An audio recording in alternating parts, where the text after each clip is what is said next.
할렐루야. 여러분 반갑습니다. 오늘 예수 그리스도의 부활의 날에 영상으로 여러분들께 인사드릴 수 있어 감사드립니다. 오늘 하나님 말씀 고린도전서 15장을 강의하는데요. 이 고린도는 사도 바울이 열심히 하나님의 복음의 씨앗을 뿌렸던 복음 현장의 장소입니다. 근데 이 고린도는 항구 도시입니다.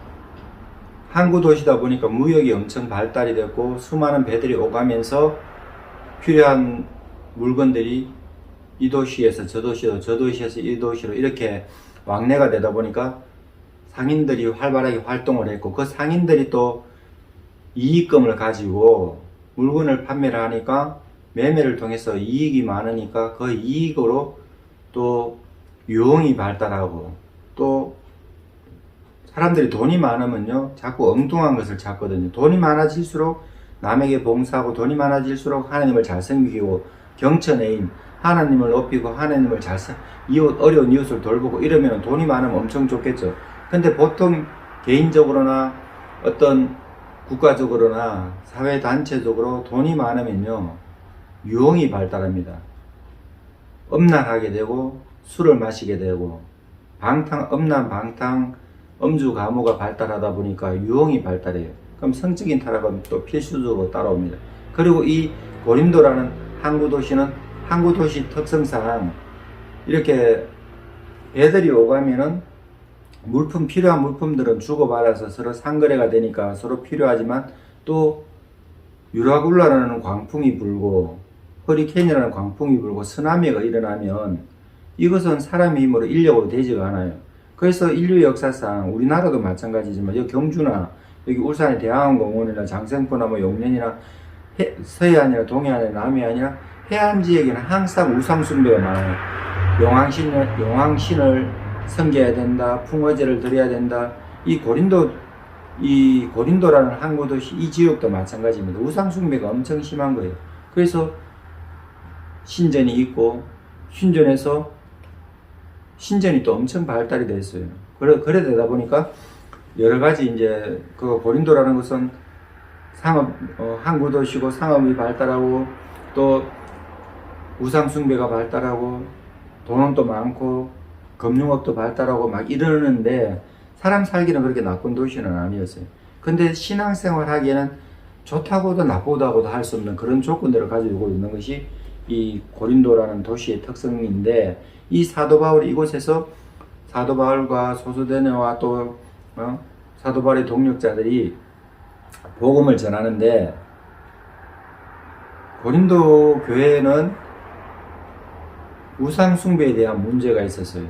고린도 전서 10장입니까? 여기 보면은 사도 바울이 구약 성경의 이스라엘 백성들에 대해서 언급하면서 말하는 것 중에 하나가 뭐냐? 우상 숭배를 피하라 그러는 거예요. 우상 숭배하면 하나님께 멸망당한다는 것이. 그리고 또 뭐를 말하냐? 음란을 말해요. 음행을 말해요. 음행하면 하나님께 벌을 받는다고 그렇게 말합니다. 우상 숭배는 하나님이 살아있는 신인데 다른 신을 섬기는 것이기 때문에 이스라엘 백성들이 멸망했으니까 그것이 인생의 본보기이기 때문에 너희는 그 인생의 본보기 가운데 우상 숭배하지 마라 했고, 그 다음에 음행하다가 하루에 23,000명이 죽었다 했어요. 그러니까 이스라엘 백성들처럼 음행하지 마라 그랬고, 또 주를 시험하다가 뱀에게 멸망당하였다고 그랬습니다. 그리고 원망하다가 멸망당했다 그랬습니다. 그래서 조심하라 그런 거예요. 선줄로 아는 자는 넘어질까 조심하라. 그러면서 사도 바울이 주의를 줬고, 또 고린도 교회는 어떤 문제가 있었냐면 우상에게 제물을 드려요.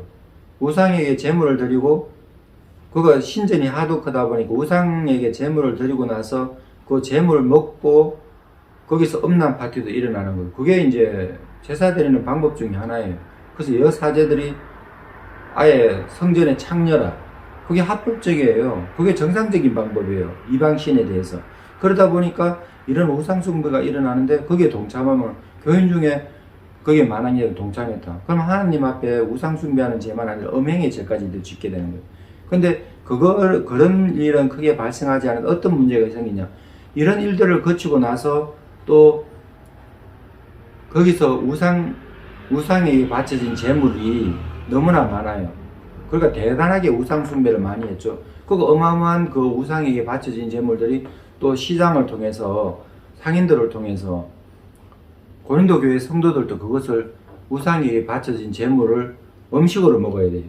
우상에게 바쳐진 재물인데 1차적으로는 재물이고, 시장의 상인들의 손을 거쳐서 각 가정에서 도매로 오면은, 도매상에서 팔면은, 상인들이 도매상에서 팔면은 소매로 고린도 교회 성도들이 그 우상에게 바쳐진 재물을 돼지나 소나 염소나 사서 먹어야 돼요. 고기를, 육류를 섭취하는 방법 중에 그렇게 섭취하는데, 그럼 우상에게 고린도 교회 사람들, 우리는 하나님을 믿는데 우상에게 바쳐진 이 재물을 먹어야 되냐 말아야 되냐, 이런 문제가 생기는 거예요. 그랬을 때 어떻게 됩니까? 그랬을 때 사도 바울은 우상에게 바쳐준 줄 알아서 마음에 정거리 끼거든 먹지 마라 그랬어요. 그런데 우상에게 바쳐진 것이, 우상은 하나님 앞에 아무것도 아니니까 그 음식은 하나님 앞에 기도하고 먹으면 된다고 그렇게 말했어요. 근데 초신자들이 이게 우상에게 바쳐진 재물을 먹어야 되냐 말아야 되냐면, 그 신앙생활 처음 하는 사람이 시험에 들지 않게 사도 바울은 차라리 자기는 고기를 아예 먹지 않겠다 그렇게 선언할 만큼, 그러니까 본질적인 것은 우상의 제물로 드려진 것을 신전에서 먹는 것이 아니고 시장의 상인들을 통해서 먹는 것이기 때문에 그냥 고기로서 기도하고 먹으면 된다고 그렇게 말했어요. 이런 지침들이 그냥 아이고 뭐 그거 별거 아니다고 이렇게 생각할지는 몰라도 고린도 교회 사람들한테는 굉장히 중요한 문제였어요. 일상의 문제인데 계속 일상이 반복되다 보니까 굉장히 중요한 문제예요. 대한민국이 동성애 문제, 이거는 동성애를 교묘하게 가정에서 동성애를 차별하지 말라. 그러면 동성애 안 하는 사람들 수십만 명, 수백만 명, 수천만 명 왜 차별당해야 됩니까? 교묘하게 차별로 건지법 이런 식으로 이렇게 막 흘러가다 보니까 어떤 어젠다 이슈가, 하나님 기뻐하시는 그런 어젠다 이슈가 돼야 되는데, 이게 일상적으로 계속 신전에게 바친 재물을 먹어야 되지 말아야 되지, 이런 부분들은 고린도 교회 사람들에게 굉장히 심각한 문제였어요. 그래서 사도 바울이 진단해주고, 또 고린도 교회는 또 은사가 많아서요. 은사가 많으면 은사로 잘 섬기면은 하나님께 영광 돌리고 많은 사람들에게 병 고치는 은사로 병자를 위해서 기도해주면 병 낫는 사람들 얼마나 감사하겠습니까? 불치병이 나오면 얼마나 감사하겠어요. 그리고 미래의 일을 아는 예언의 은사로 이런 일 조심하십시오, 저런 일 조심하십시오 하면은 미래의 가르침이 되고, 또 방언하고 방언 통역하고 하나님 앞에 신령한 기도를 하게 되는 것이고, 여러 가지 이렇게 은사가 있는데 이 은사로 교만하니까 문제예요. 은사 가진 사람이 내가 잘났다고 목이 힘주는 거예요. 그럼 은사는 성이라고 주신 것인데 은사를 망하게 되잖아요. 이런 문제에 대해서 사도 바울이 진단을 해주고, 성령의 지혜와 지식으로 행하라고 사도 바울이 진단을 해주고, 또 성적인 타락이 있었어요. 여기 고린도 교회에 어떤 성적인 타락이 있었냐, 아버지가 100% 정확하게 나오지 않았는데 개연성은 있습니다. 아버지의 부인을 아들이 취해요. 제가 봤을 때는 아버지의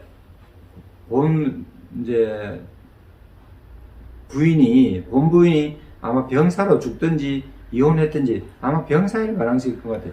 그러니까 아버지의 부인이 없어지게 된 거예요. 그래서 새로운 부인이지 않냐. 왜냐면 자기 엄마하고 그렇게 할 사람은 없거든요. 아무리 고린도가 타락했다 하더라도. 그러면 아버지가 일찍 사별하고 조금 젊으신 분을 부인으로 맞이하지 않았겠나. 그러니까 이제 아들하고 눈이 맞아버린 거예요.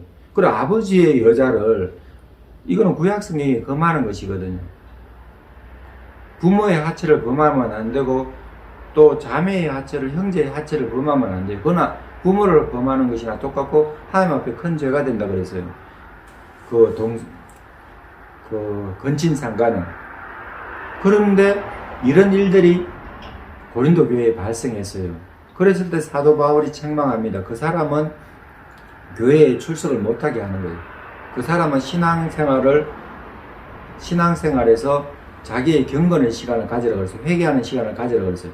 그 교회 예배 참석하는 것이 문제가 아니에요. 하나님 앞에 죄를 짓고 기도하고 제물을 드리고 예배를 드리고 헌금을 하고, 이건 의미가 없어요. 죄의 문제가 없어지려고 예배를 드리고 하나님께 경배하고 하나님 앞에 자염을 얻으려고 그러는데, 그래서 사도 바울이 이런 데 대해서 또 지침을 주고 징계해야 된다고 그랬거든요. 근데 너무 큰 시험에 들지 않게 징계는 하되 돌아올 길은 열어주라고. 왜냐하면 기독교는 사랑의 종교이기 때문에. 이런 식으로 사도 바울이, 또 사도 바울은 자기가 사도의 직분을 가지고 있지만 권위를 내세우지 않았다고. 도리어 자기가 사도의 직분을 명령할 수 있지만 사랑으로 섬겼다고 이렇게 말하고, 또 결혼에 대해서 말하고, 또 왜냐하면 고린도 교회 사람들이 예수님이 빨리 재림하는 줄 알았어요. 그래서 처녀로 자기는 경건하게 하나님께, 예수님께 자기 인생의 전부를 드리고 싶다 이렇게 하니까, 그럼 처녀로 있으라고 말한 거예요. 결혼해서 매인 것보다 자유롭게 신앙생활하면서 영원 고난이래 하나님 위해서 더 헌신하라 했는데, 결혼하는 것도 나쁘지 않다고 이렇게 지침을 주는 이런 방법들. 그 예수님은 재림이 금방 하시는 거 아닌데, 초대교회는 예수님이 재림이 금방 하는 줄 아는 사람들이 많았어요. 그래서 사도 바울이 그 하나님의 동력자들에서 뭐 아볼로는 무엇이냐, 바울은 무엇이냐, 나는 심었고 아볼로는 물을 주었지만은 사역자는 하나님 일을 하는 하나님 일꾼일 뿐이지 자라나게 하시는 분은 하나님이시다 하면서, 우리는 하나님의 동역자들이요 너희는 하나님의 밭이요 하나님의 집이니라 이렇게 말하면서, 사도 바울이 십자가에 못 박히신 예수님을 전하고 고린도 교회에 또 분쟁이 있었어요. 형제들아, 내가 우리 주 예수 그리스도 이름으로 너희를 권하니 모두가 같은 말을 하고 너희 가운데 분쟁이 없이 같은 마음과 같은 뜻으로 온전히 합하라 그랬어요. 같은 마음을 가지는 것, 이거 진짜 인생 살아보면 같은 마음, 부부전에 일심동체가 된다. 이심이체예요. 두 사람의 마음이 두 가지 몸이에요. 두 마음 두 몸이에요. 근데 일심동체가 된다. 이거 진짜 어렵거든요. 부부는 일심동체라는데 이게 적과의 동침이 되는지 일심동체가 되는지 엄청 어려운 문제예요. 왜? 같은 말을 하고 같은 마음을 가지고 같은 뜻을 품는 것이 너무나 어렵습니다. 하나님께서 인생을 너무나 다양하게 각양각색으로 만드셨기 때문에. 그래서 사도 바울이 예수님의 이름으로 권하는데 같은 말을 해라. 이거 어렵지만 이렇게 하라고 해서 같은 말, 같은 마음, 같은 뜻. 그래서 그러면 분쟁이 없어진다 했거든요. 온전히 합할 수 있다 했거든요. 그래서 내 형제들아 근로의 지편으로 너에게 대한 말이 내게 들리니 곧 너희 가운데 분쟁이 있다는 것이라. 그래 말은 예수님의 제자들 중에 아볼로라는 제자, 베드로라는 제자, 또 사도 바울도 하나님의 은혜가 넘치는 사람이니까 나는 아볼로파다, 나는 게바파다, 나는 바울파다, 이런 거 분쟁을 가지면 안 된다고 그랬어요.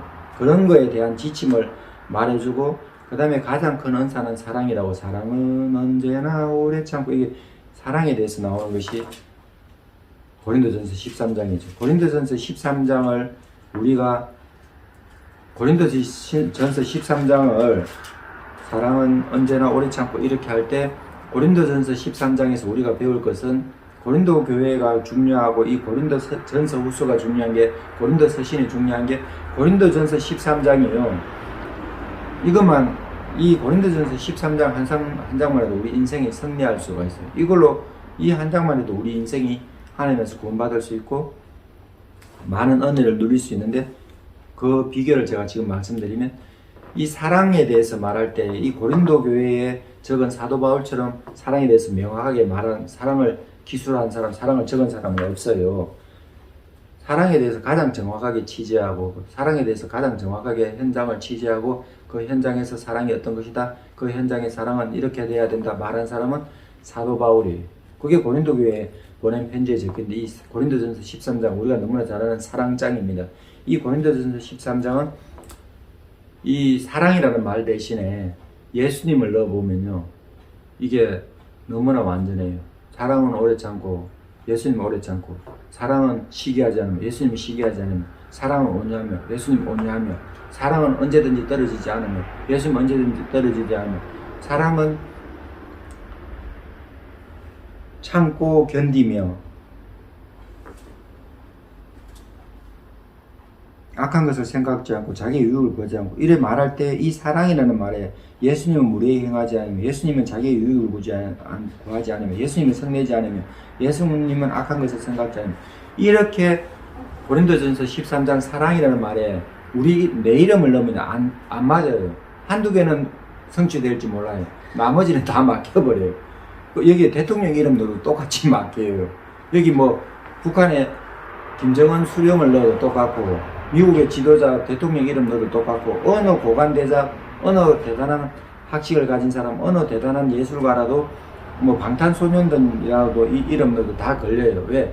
완전하지가 못해요. 우리 인생은요, 100년 인생입니다. 100년밖에 못 사는 인생이 이 사랑을 완전히 다 실천할 수도 없고 부족한 부분들이 많아요. 우리가 어떤 사람은 네모고, 어떤 사람은 세모고, 어떤 사람은 뭐 타원형이고, 어떤 사람은 동그랗고, 어떤 사람은 이쪽이 길쭉하고, 어떤 사람은 저쪽 삼각형, 이등병 삼각형이고, 어떤 사람은 정삼각형이고. 우리 인생이 맞지가 않아요.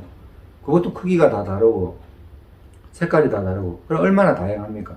그래서 이 사랑을 맞추기가 너무나 힘든데, 이 우리 예수님은요, 아가페예요.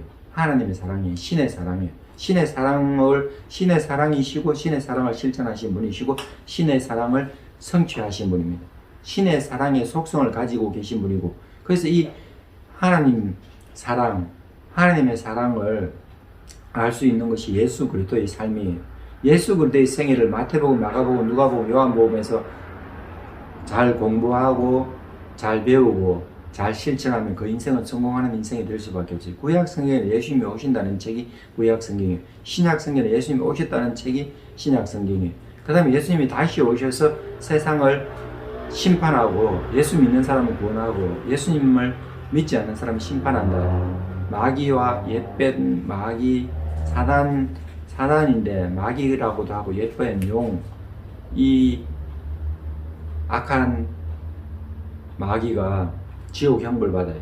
그 다음에 적그리스도, 또 하나님을 믿지 않았던 불신자들, 우상 숭배하고 살인하고 간음하고 하나님 앞에 율법대로 살지 않았던 사람 다 지옥 불못에 던져져요. 적그리스도도, 이 세상의 바벨론이라는 이 세상 정부도, 음료도. 그러는데 하나님을 믿었던 자들은, 순교신앙을 가진 자들은 다 예수 그리스도의 구원에 들어가게 돼요. 그래서 구약성경에 예수님이 오신다는 것이고, 그 예수님이 오셔서 사랑을 주신다는 거예요. 구원을 주신다는 거예요. 그래서 예수님이 사랑을 주시는데 자기 목숨 바쳐, 자기 생명 바쳐, 자기의 삶을 바쳐 우리를 구원하신다. 이게 기독교의 핵심이에요. 그래서 구약성경에 메시아가 오신다, 그리스도가 오신다, 신약성경에 메시아가 오셨다, 사랑을 베푸셨다, 구원하셨다, 우리를 위해서 죽으셨다. 그게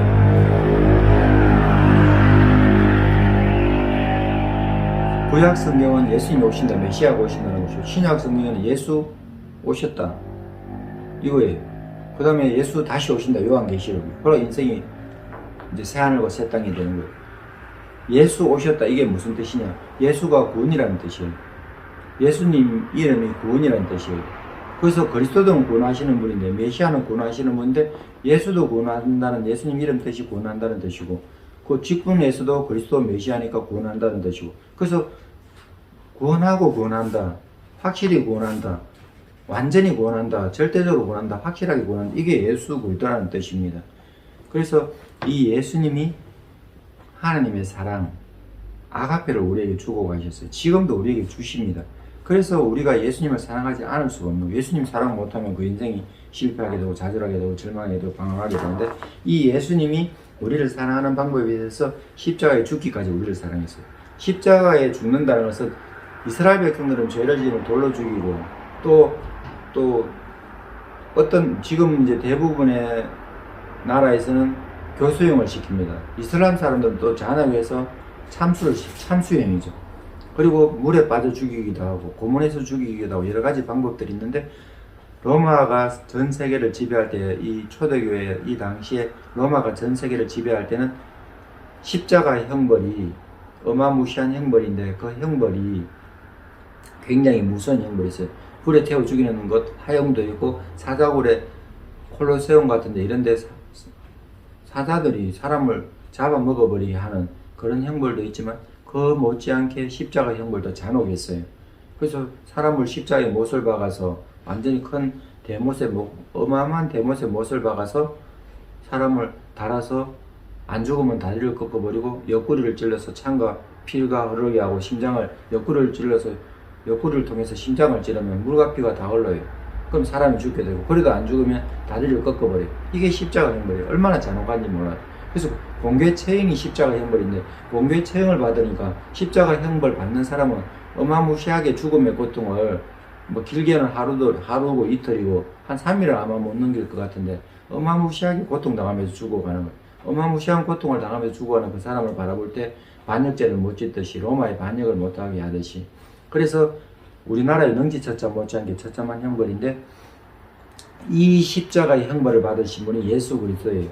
예수님은 죄가 있어서 십자가 형벌을 받으신 것이 아니라 하나님의 섭리 가운데, 구세주의 사역 가운데 가장 핵심적인 사역 중에 하나가 십자가에서 죽으시는 거예요. 그래서 이것은 구약 성경의 이스라엘 제사법 중에 희생제물 중에, 화목제물 중에 번제 완전히 불에 타는 제물처럼 신과 인간이 화목하게 하는 전능자, 절대 주권자 하나님을, 신을 충족하게 하는 방법이 희생제물이에요. 그 제물이 죽어야 돼요. 양이나 염소나 소나 죽어야 돼요. 그럴 때에 피를 다 흘립니다. 죽음으로써 사람의 죄가 없어지는 거예요. 그 완전한 방법이 다, 옛날에는 계속 제사를 지내야 되지만 죄 지을 때마다 1년에 한 번 또 대속죄일에서 대제사장만 지성소에 1년에 딱 한 번 들어가는, 그때 온 민족의, 이스라엘 온 민족의 대속죄일을 지내야 되는데, 그럴 때처럼 예수님이 제사를 지냈는데 단번에 제사로 예수님은 우리 인류를 위해서 자기 목숨을 바쳤어요. 그게 십자가 형벌이에요. 영화도, 예수 안 믿는 분들은 영화를 보셔서 아시겠지만 그게 십자가 형벌인데, 이 잔혹한 형벌을 받으시는 것이 구약 성경에 예언이 되어 있습니다. 시편에도 예언되어 있고, 이사야 시편 22편에도 예언되어 있고, 이사야 53장에 메시아가 고난받는 그 메시지가 이사야 53장에 담겨 있어요.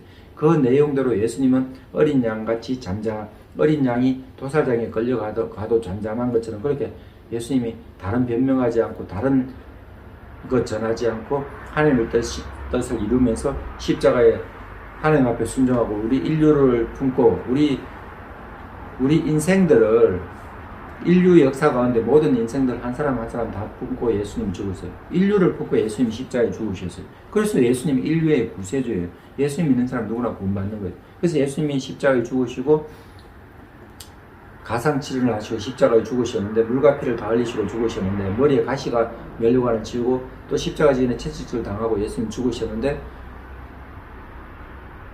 로마 사람들의 처형법에 따라 십자가의 죄수로 죽었지만, 이스라엘 백성들의 종교 지도자들이 모함해서 예수님 십자가를 죽었지만, 사단이 예수님을 십자가에 죽인 것이나 다름없지만 결과적으로 이게 또 하나님께서 이렇게 섭리하셨어요. 그래서 예수님이 십자가에 죽으셨는데, 예수님이 완전히 십자가에 죽었을 때 아리마대 요셉과 니고데모가 유대의 유력한 지도자예요. 사내들인 공회원이기도 하고, 아리마대 요셉은 부자였는데, 부자의 묘실에 예수님이 모셔진다고 되어 있거든요. 죽은 다음에 그 부자의 무덤에 그의 시신이 놓인다 했는데, 예수님 구약성경 예언대로 아리마대 요셉 한 번도 누가 서지 않은 그 무덤에 예수님이 이제 매장이 아니에요. 유대인들은 동굴 큰 돌을 굴려서 동굴을 막는데, 거기에 돌을 굴려서 동굴에 예수님이 아무도 묻히지 않은 부자의 묘실에 묻혀서 구약성경의 예언을 이루셨어요. 그래서 예수님 예언을 이루셨고, 3일 만에 금요일날 십자가에 죽은 예수님이 일요일 새벽에 예수님 부활했어요. 그래서 죽은 지 3일 만에 부활했어요. 사도 바울이 고린도전서 15장에서 말하는 이 핵심적인 내용이 이 내용입니다. 그래서 사도 바울이 뭐라고 했냐, 이 부활장인데 이 사랑장 13장처럼 이게 너무나 멋진 내용이 고린도전서 15장인데, 형제들아 내가 너희에게 전한 복음을 알게 한다. 이는 너희가 받은 것이다. 또 그 가운데 쓴 것이다. 너희가 만일 내가 전한 그 말을 굳게 지키고 헛되이 믿지 않아하였으면 그로 말미암아 구원을 받으라. 내가 받은 것을, 그가 예수님께 받은 구원의 메시지가 뭐냐, 너희에게 전하는데, 그것이 성경대로 그리스도께서 우리 죄를 위하여 죽으신 것이고, 성경대로 장사 지낸 바 되셨다가 성경대로 사흘 만에 다시 살아나사 베드로에게 보였고, 후에 12제자에게 보이고, 예수님의 친동생 야고보에게 보이고, 예수님 친동생 야고보에게 보이니까 야고보는 너무나 교회에 충성된 일꾼 기둥이 되었죠. 그리고 맨 나중에 만삭되지 못한 자 같은 나같이 미천한 사도 바울 자기 자신에게 나타났다 이렇게 고백하는데, 또 500년의 행적 일시에 보였다 하는데, 그래서 사도 바울이 자랑할 거 하나도 없고 나의 나된 것은 하나님 은혜고, 그래서 예수님의 사도들이 이렇게 전했고 나도 이렇게 받았고 이렇게 전한다.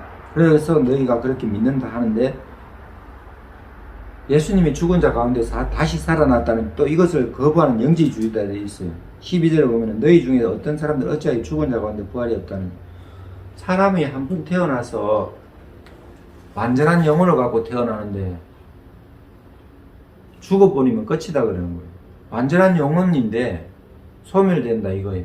근데 사도 바울은 하나님의 뜻은 그것이 아니다 그래요. 이 육신은 아담의 인류의 조상 아담의 범죄로 죽지만 영은 예수님처럼 다시 영은 영생하는 영이거든요. 육신은 비록 소멸되지만 근데 이 육신이 나중에 다시 부활의 재료로 쓰인다고 사도 바울이 그래요. 씨앗처럼 심겨진다 그래요. 씨앗이 심겨지면 열매가 맺는데 부활의 열매로 된다 그래요. 그래서 예수님이 첫 열매가 된다고 20절에 말하는 거예요. 이제 그리스도께서 죽은 자 가운데서 다시 살아나서 잠자는 자들의 첫 열매가 되실 거다. 그래서 예수님이 첫 열매이기 때문에 이스라엘 백성들은 하나님 앞에 첫 추수의 첫 열매를 하나님께 드려요. 그럼 그 나머지 모든 수확한 것 열매를 다 드린다는 그 의미예요. 그래서 예수님이 첫 열매가 되셨다는 것은 예수님이 첫 열매라는 것은 예수 믿는 모든 자들이 예수님처럼 부활한다 이거예요. 왜냐하면 부활이 첫 열매이기 때문에 예수님께 속한 모든 자들은 예수를 믿는 모든 그리스도인들은 당연히 부활을 누리게 되는 거예요. 그래서 예수님이 부활의 첫 열매고 또 예수님이 부활의 첫 열매면서 교회의 머리예요. 그래서 머리 대신 예수님이 부활했기 때문에 머리 대신 예수님이 부활했는데 예수님 몸은 썩는다? 그것은 절대 있을 수가 없어요. 머리 대신 예수님이 몸이 부활하기 때문에 예수님의 몸된 하나님의 교회는 당연히 부활할 수밖에 없어요. 예수님 부활한 몸으로 똑같이 부활해요. 그래서 어떤 사람은 이 땅에 있을 때 심장의 역할, 어떤 사람은 이 땅에 있을 때 머리처럼 지도자의 역할, 어떤 사람은 또 봉사하는 사람들은 손발의 역할, 이런 식으로 하는데 사도 바울이 그래요. 눈이 잘났다고 나는 보는데 높은 곳에 있다. 나는 본다. 모든 것을 살핀다. 그럼 발을 무시하면 되겠어요? 발은 냄새난다. 지저분하다 하면 되겠어요?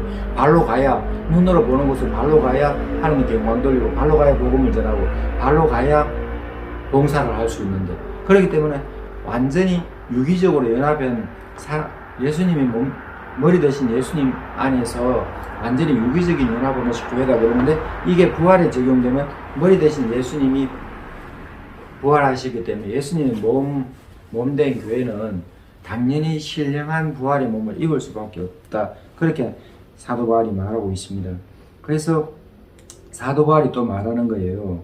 형제들, 내가 그리스도 예수 우리 주 안에서 가진 바 너희에 대한 나의 자랑을 두고 다느니 나는 날마다 죽느라 31절에 그랬거든요. 32절에는 내가 사람의 방법으로 에베소에서 맹수와 더불어 싸웠다면 내게 무슨 유익이 있으리요. 죽은 자가 다시 살아나지 못한다면 내일 죽을 테니 먹고 마시자 하리라. 사도 바울이 반대하는 사람들이, 에베소에서 사도 바울을 반대하는 사람들, 맹수 같은 사람들이 있어요. 사자 같은, 늑대 같은 그런 사람이 있었는데 더불어 싸우지 않고 피했다 그러는 거예요. 기도만 하고 순교의 정신으로 살아갔다 그러는 거예요. 그리고 또 어떤 사람들은 뭐라고 말하냐, 내일이면 우리 인생이면 잠시 잠깐 왔다 가는 인생의 쾌락을 즐기자. 쾌락 말고 우리 인생에 즐길 게 뭐 있냐. 우리 인생의 기쁨을 추구하라. 내일이면 죽는데 오늘 무조건 먹고 마시고 즐겨라. 이게 그 당시에 풍조 중에 있었어요. 그래서 고린도가 이런 풍조 때문에 엄청 타락한 거예요. 우상 숭배하고 성적으로 타락하고 음란하고 방탕하고 이랬는데 사도 바울이 말합니다. 속지 말라 그러는 거예요. 잠시 잠깐 이 땅의 삶에서 우리 인생을 만드신 창조자 하나님을 섬기고 우리를 죽기까지 사랑하신 또 부활하신 구세주 예수님을 우리 구주로 고백하고, 그래서 하나님을 위해서 살고 어렵고 힘든 자들을 돌보면서 살면 하늘나라에서 큰 상급을 받는다 그랬어요. 그래서 사도 바울이 허탄한 철학에, 허탄한 다른 종교다원주의나 포스트 모더니즘이나 허탄한 다른 사상에 빠지지 마라 하면서 속지 말라. 악한 동무들은 선한 행실을 더럽힌다. 죄 지으라 그러는데 그런데 동참하면 안 된다 그러는 거예요. 깨어서 의를 행하라 그러는 거예요. 죄를 짓지 말라는 거예요. 하나님을 알지 못하는 자들이 이렇게 전파한다 그러는 거예요. 그래서 사도 바울이 씨앗처럼 우리 인생이 씨앗이 덜어지는 것처럼 우리 인생은 육신의 몸은 쇠하고 소멸하는데 우리 인생의 몸이 화장했던, 매장했던, 교통사를 당했던, 병사를 당했던, 자연사를 당했던 우리 인생이 끝날 때 이 육신의 몸이 씨앗처럼 심겨져서 나중에 부활한다는 거예요. 하나님이 아무것도 없는 티끌에서 흙으로 인생을 만드셨는데 한번 있었던 거에서 다시 더 새롭게 못 만들 일은 전혀 없어요. 왜? 하나님은 전능하신 하나님이시오 거룩하신 분이시기 때문에. 그래서 45절에 보면 기록된 바 첫사람 아담은 생명이 되었다 한것 같이 아담이 흙이었는데 하나님이 생기를 불어넣었어요. 그래서 살아있는 영 생명이 됐어요. 마지막 아담을 살려주는 영이 됐어요. 그래서 예수님은 첫사람 아담은 땅에서 나는데 그래서 흙에 속할 수밖에 없어요. 둘째 사람은 예수님이 둘째 사람인데 첫사람은 아담이고 둘째 사람은 예수님을 이렇게 비유를 하고 있는데 둘째 사람은 하늘에서 나셨다. 예수님은 하나님의 아들이고 사람의 몸을 이 땅에 왔어요. 그래서 흙에 속한 자들은 저 흙에 속한 자와 같고, 그러니까 아담의 후손으로서 우리는 죽을 수밖에 없어요. 근데 하늘에 속한 자들은 저 하늘에 속한 이와 같은 하늘에 속한 자들, 우리가 예수를 믿을 때 하늘나라에 속해요. 하늘나라의 시민권을 가지게 돼, 예수님 때문에. 그러면 예수님과 똑같아 이 말입니다. 예수님처럼 신령한 부활의 몸을 입게 된다고 이러는 거예요. 우리가 흙에 속한 자의 형상을 입은 것 같이 또한 하늘에 속한 이의 형상을 입으리라 이랬어요. 그래서 사도 바울이 형제들아 내가 이것을 말한다. 혈육은 혈과 육, 이 육신적인 것으로는 이 땅에 썩어질 것으로는 하나님 나라를 이어받을 수 없다 했어요. 썩는 것은 적지 않은 것을 유업으로 받지 못한다 했습니다. 그래서 사도 바울이 비밀을 말한다 해서 51절에 보라 너에게 비밀을 말한다. 우리가 다 잠잘 것이 아니다. 잠잔다는 것은 죽음을 이르는 비유입니다. 마지막 나팔의 순식간에 훈련이 다 변화한다고. 이게 요한계시록에 나오고 데살로니가 전서 후서에 나오죠. 그거 하나님이 천사들의 나팔인데 천사들이 나팔 부는 천사들이 준비됐어요. 그 나팔을 불 때마다 이 세상에는 심판이 일어나는 거예요. 근데 마지막 나팔 불 때 하나님께서 사단 마귀를 멸하시고 천운왕국이 이루어지고 백보자 심판이 이루어지고 새하늘과 새 땅에 신천신지가 이루어지는 거예요. 그리고 믿지 않는 자들은 지옥, 사망과 엄부 다 불못에 던져지는 거예요. 적그리스도, 마귀, 불신자들, 우상숭배하는 자들, 간음하는 자들, 사기치는 자들, 잘났다 하는 자들, 죄를 짓는 자들 다, 음란한 자들 다 지옥 형벌 받는다. 그래서 사도 바울이 이 썩을 것이 반드시 썩지 않을 것을 이렇게 부활을 말하는 거예요. 이 죽을 것이, 이 썩을 것은 이 육신이 썩잖아요. 죽으면 다 썩으니까 매장을 하든지 화장을 하든지 장례를 치르게 되는데 이 썩을 것이 반드시 썩지 않음을 입겠고 이 죽을 것이 죽지 않음을 입으리로다. 이 썩을 것이 이 육신이 우리가 썩을 것이 썩지 않음을 입고 이 죽을 것이 죽지 않음을 입을 때는 사망을 삼키고 이기리라고 기록된 말씀이 이루어지라. 사망에 너희 승리가 어디느냐? 사망아 내가 쏘는 것이 있느냐? 사망이 쏘는 것은 죄요. 죄의 권능은 율법이라. 아담이 범죄하는 말미암아 죄가 들어왔어요. 그래서 죄를 짓는 것을 판단하는 것은 구약성경의 하나님 율법이에요. 그 율법대로 하지 못하면 사람은 죽어요. 근데 율법대로 다 지키지 못해요. 그런데 이 죄의 문제를 예수님이 십자가에 제물로 죽으셨기 때문에 예수의 이름으로 예수님을 믿으면 예수 그들을 믿고 예수님이 우리를 위해서 죽으신 십자가에 죽으시고 우리 죄를 다 담당해 주신 믿으면 그것을 믿으면 구원받는다 그랬어요. 예수님이 우리의 그 사실을 믿고 그것을 입으로 고백하고 예수님을 받아들이고 성령님이 우리 가운데 오시면 구원을 받아요. 엄청 쉬워요. 기독교는 예수님을 믿기만 하면 구원받았기 때문에 엄청 쉬워요. 근데 예수님을 믿기만 하면 구원받는 이것을 못하는 거예요. 예수 믿기만 하면 구원받고 천국 가는데 예수 믿지 않으면 불신지옥이라서 영원 형벌을 받아야 되는데 예수 믿으면 영생 천국을 누리고 예수 믿지 않으면 불신지옥 영원 형벌을 받아야 되는데 이것을 사단 마귀가 막아서 믿지 않는 자들 눈이 소경처럼 귀가 귀머거리처럼 못 들리게 하는 거예요. 절름발이처럼 하는 게 못 나오게 하는 거예요. 그러니까 이것이 영적으로 사단 마귀가 흑암의 세력들이 다 하나님께 못 나오게 막아버리는데 성령님이 우리 가운데 오시면 예수님을 저주할 자 하지 않는다 그랬어요. 고린도 여기 전서 12장에 성령님이 우리 가운데 오시면 예수님을 저주할 자는 예수님을 왜 저주할 자느냐? 십자가에 형벌 받은 사람은 저주를 받아서 십자가에 형벌을 받아요. 근데 십자가에 저주받은 나사렛 예수를 왜 믿어야 되냐? 이렇게 하는 거예요. 근데 십자가에 저주받은 나사렛 예수는 하나님이신데 사람의 몸을 입고 오신 메시아 구세주 하나님 아들이시다. 십자가에 죽은 저주를 받을 자기 죄로 저주받을 십자가에 죽은 사람이 아니고, 예수님은 고린도전서 12장 2절에 보면, 그러므로 내가 너에게 알리는 하나님의 영으로 말하는 자 누구든지 예수를 저주할 자를 하지 않는다. 또 성령으로 아니고 누구든지 예수님을 주님이라 할 수 없다 했는 것이 이 뜻이에요. 예수를 저주하는 십자가에 자기 형벌로 죄지은 나사렛 예수 왜 내가 믿어야지, 이러는 사상이 있는 거예요.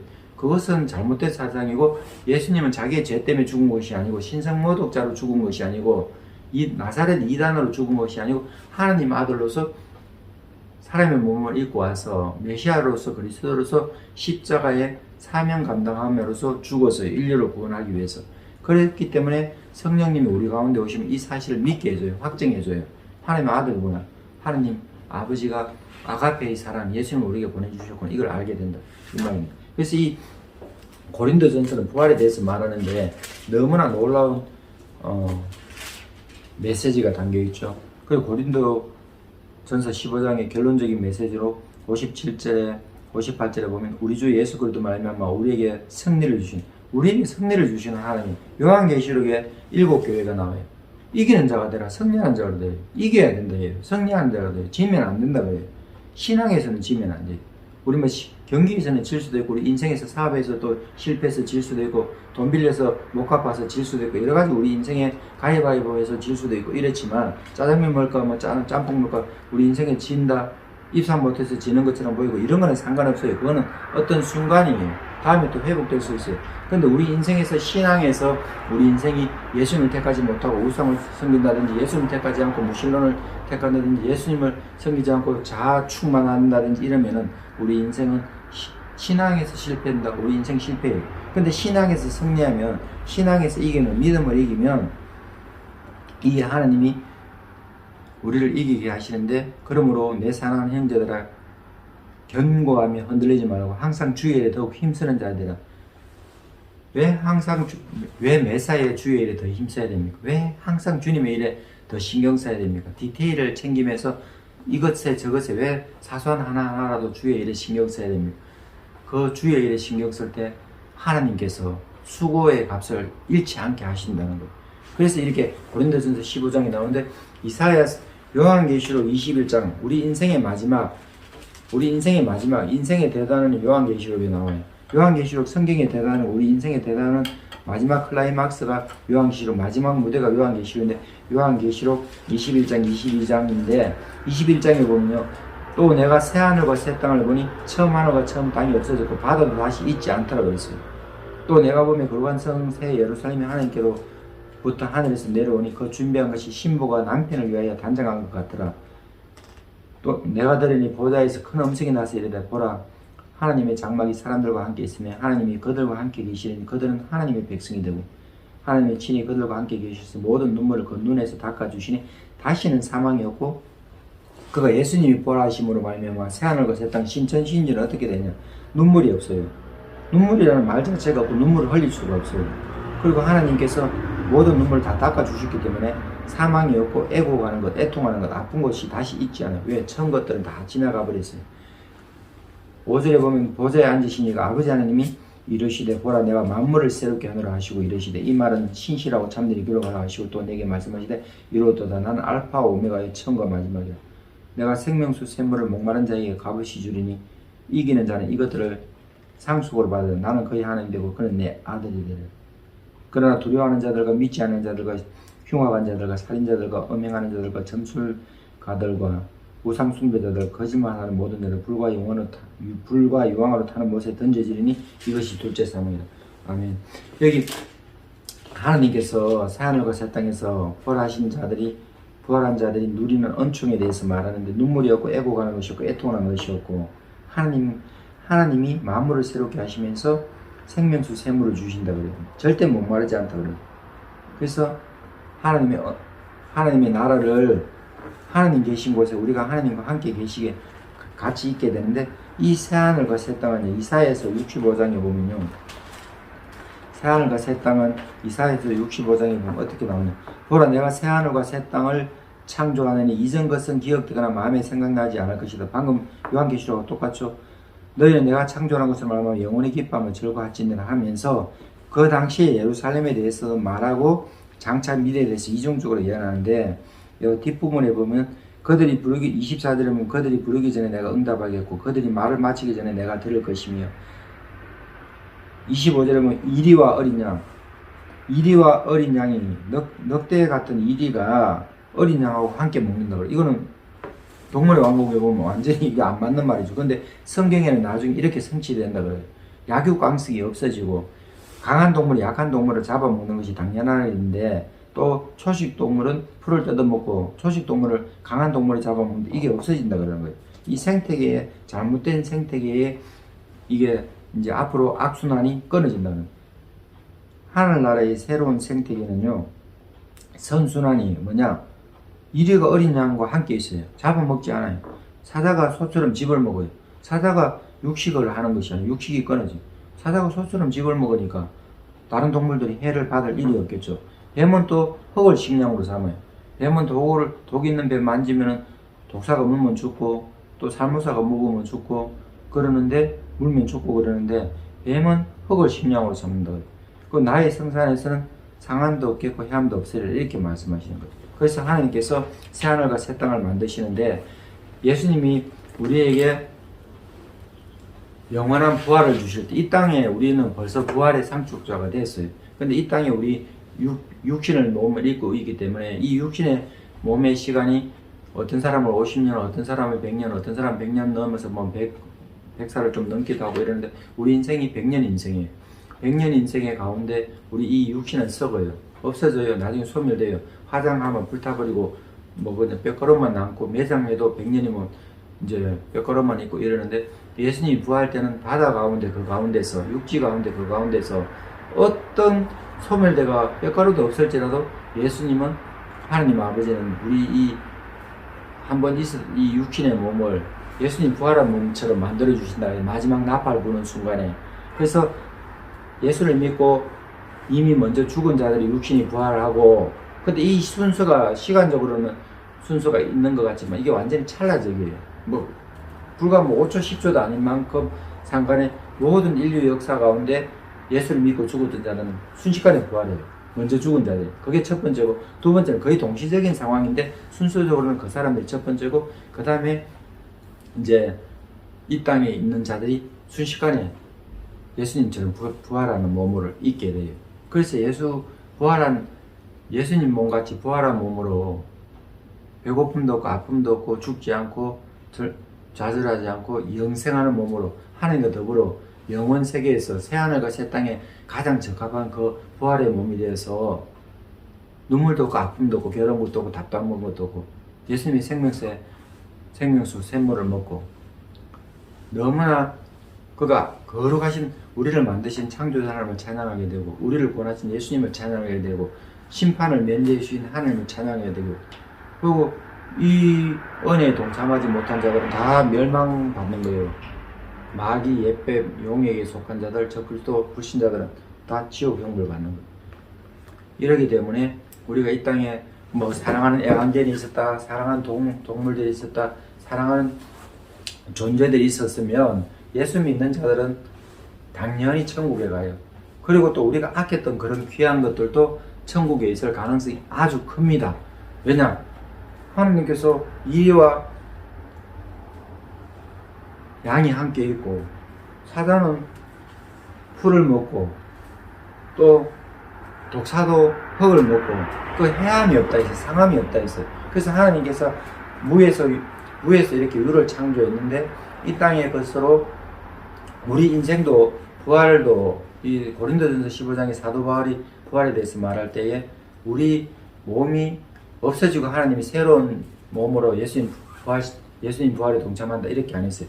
우리가 이미 있었던 이 몸이 썩어 없어졌는데도 그것을 씨앗처럼 재료로 하여 씨앗을 심으면 밀 심으면 밀이 나오고 팥 심으면 팥이 나오고 옥수수 씨앗을 심으면 옥수수가 나왔는데 그 씨앗은 초라한 것 같지만 썩어 없어지지만 완전히 새로운 이렇게 열매를 맺는 것처럼 우리가 이 땅에 이 육신은 100년밖에 인생 안 되고 썩어 없어지고 늙으면 피부가 처지고 병들면 괴사가 일어나고 아프고 치료해야 되고 또 뭐 다치거나 하면 부러지고 막 이렇게 돼서 온전하면 잃어버리기도 하겠지만 이 육신의 것을 재료로 하여 하나님께서 예수님의 몸처럼 부활시켜 준 이게 놀라운 신비예요.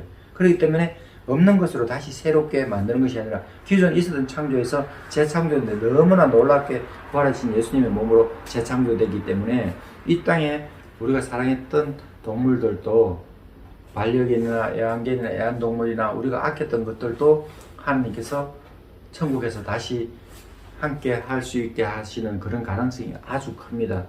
이게 성경적인 배경에서 말씀드리는 거예요. 그래서 우리가 하나님의 주권을 믿고 나가고 하나님 은혜를 믿고 나가고 하나님은 좋으신 분이기 때문에 하나님의 좋으심에 우리의 모든 것을 우리 인생의 기대를 걸면서 하루하루 살아나가면 천국의 소망을 가지고 하루하루 살아나가면 부활의 신앙으로 하루하루 살아나가면 혹은 순간순간 우리는 사도 바울처럼 날마다 죽는다 하면서 영원한 천국에서 영원한 미래에서 새하늘과 새 땅에서 우리는 벌써 들어가 있는 존재나 똑같아요. 하늘의 시민권을 벌써 가진 존재예요. 이 땅의 형편은 어렵지만 순교신앙으로 이겨나가는 여러분들 되시고 우리를 권하신 예수님, 생명 가지고 주신 예수님을 믿고 우리도 생명을 초계같이 버리면서 순교신앙으로 예수님을 따라가고 하나를 높이고 날마다 승리하는 아직도 믿지 못하는 우리 가족들이 빨리 복음 전하고 아직도 믿지 못하는 우리 주변의 사람들에게 아직도 믿지 못하는 이 대한민국 사람들에게 아직도 믿지 못하는 이 지구촌의 사람들에게 담대히 복음 전하는 여러분들 되시기를 간절히 축복합니다. 할렐루야, 샬롬. 여러분 평안하십시오.